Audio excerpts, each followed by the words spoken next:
Bonjour à tous. Voici l'évangile du jour. Dimanche 19 février 2012. Septième dimanche du temps ordinaire. Livre d'Isaïe. 43, 18-19, 21-22, 24b-25. Parole du Seigneur. Ne vous souvenez plus d'autrefois, ne songez plus au passé.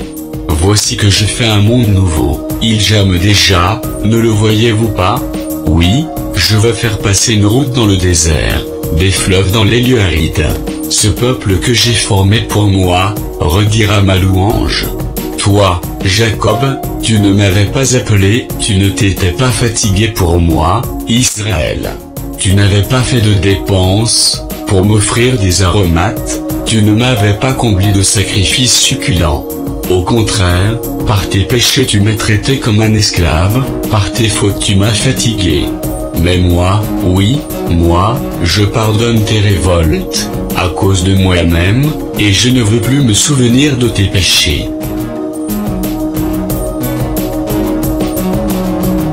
Psaume 41, 40, 2.3, 4a, 5-6, 11a, 12a, 13. Heureux qui pense aux pauvres et aux faibles, le Seigneur le sauve au jour du malheur. Il le protège et le garde en vie, il le soutient sur son lit de souffrance.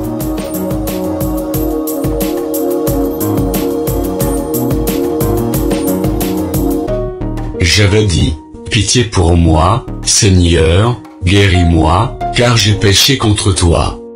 Mes ennemis me condamnent déjà. Quand sera-t-il mort? Son nom, effacé? Mais toi, Seigneur, prends pitié de moi, et je saurai que tu m'aimes. Dans mon innocence tu m'as soutenu et rétabli pour toujours devant ta face. Deuxième lettre de Saint Paul apôtre aux Corinthiens.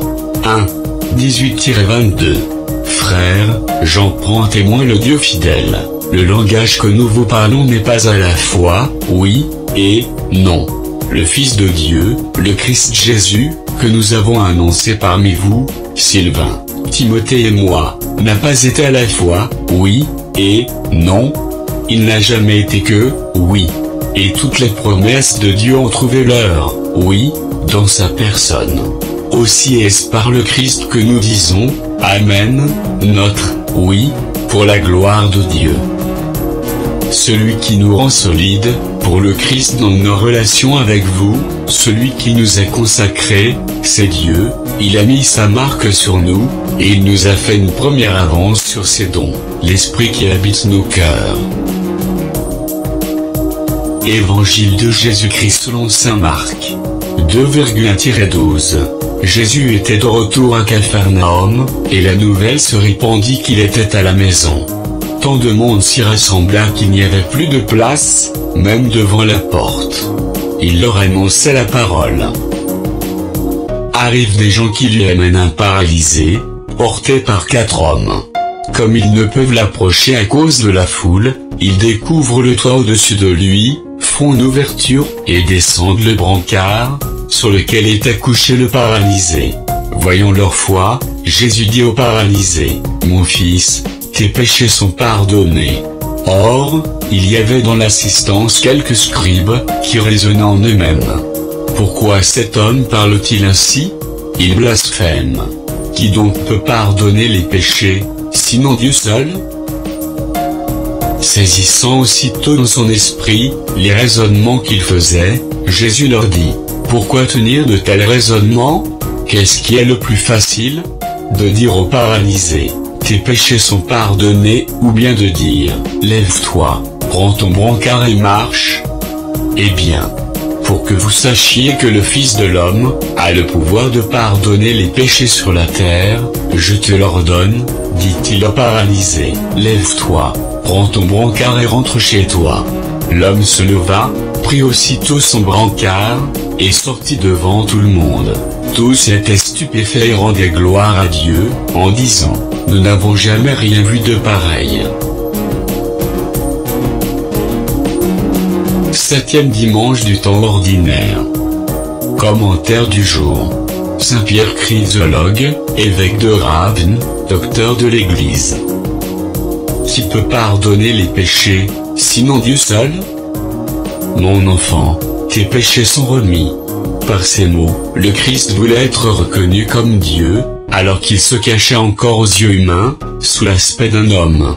À cause des manifestations de sa puissance, et ses miracles, on le comparait au prophète, et pourtant c'était grâce à lui, et grâce à sa puissance à lui, qu'ils avaient opéré aussi des miracles.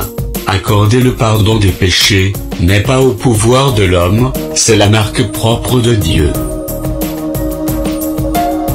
C'est ainsi que Jésus commence à dévoiler sa divinité dans le cœur des hommes, et cela rend les pharisiens fous de rage. Ils répliquent, ils blasphèment. Qui peut remettre les péchés, et si ce n'est Dieu seul? Toi, pharisien, tu crois savoir et tu n'es qu'un ignorant.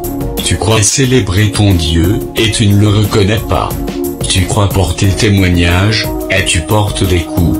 Et si c'est bien Dieu qui remet les péchés, pourquoi n'admets-tu pas la divinité du Christ? Puisqu'il a pu accorder le pardon d'un seul péché, c'est donc lui qui efface les péchés du monde entier.